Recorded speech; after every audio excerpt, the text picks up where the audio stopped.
গত বছর নবমীর সকালে দিকশূন্যপুরে পাড়ি দিয়েছিলেন কাকাবাবু স্রষ্টা সুনীল গঙ্গোপাধ্যায়।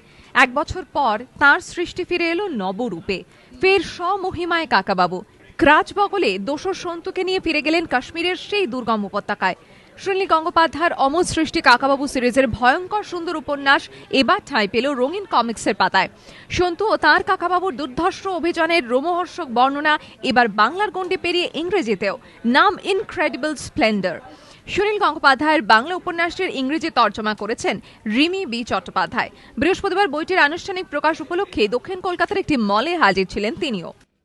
একে বলে ট্রান্সক্রিয়েশন, ছায়া অবলম্বনে টেক্সট তৈরি করা।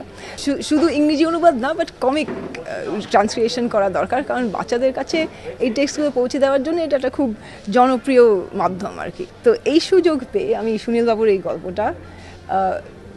গল্পর প্লট এবং ক্যারেক্টারদের নিয়ে স্ক্রিপ্ট করে আমি আঁকাটা আমার এক বন্ধু করেছেন, এইভাবে বইটা তৈরি করেছি। কমিক্স প্রকাশ অনুষ্ঠানে হাজির ছিলেন সুনীল জায়া, স্বাতী গঙ্গোপাধ্যায়, পুত্র সৌভিক, সাহিত্যিক শীর্ষেন্দু মুখোপাধ্যায়।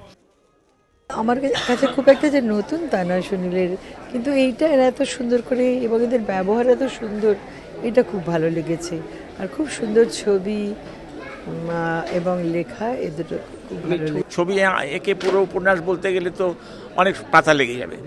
সেদিক দিয়ে একটা কি, আজকালকার বাচ্চাদের তো সময় কম, তাড়াতাড়ি পড়তে পারবে, কারণ তারা ছবি দেখছে আর সেই সঙ্গে অল্প অল্প করে ওই ডায়ালগগুলো পড়ে যাচ্ছে, কিছু ন্যারেশন থাকে।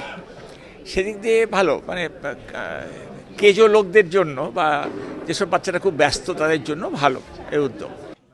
কয়েক মাসের মধ্যেই সুনীলের আরেকটি সারা জাগানো উপন্যাস সবুজ দ্বীপের রাজাকেও কমিক্সের পাতায় এইভাবেই আনতে চলেছেন অনুবাদক রিমি।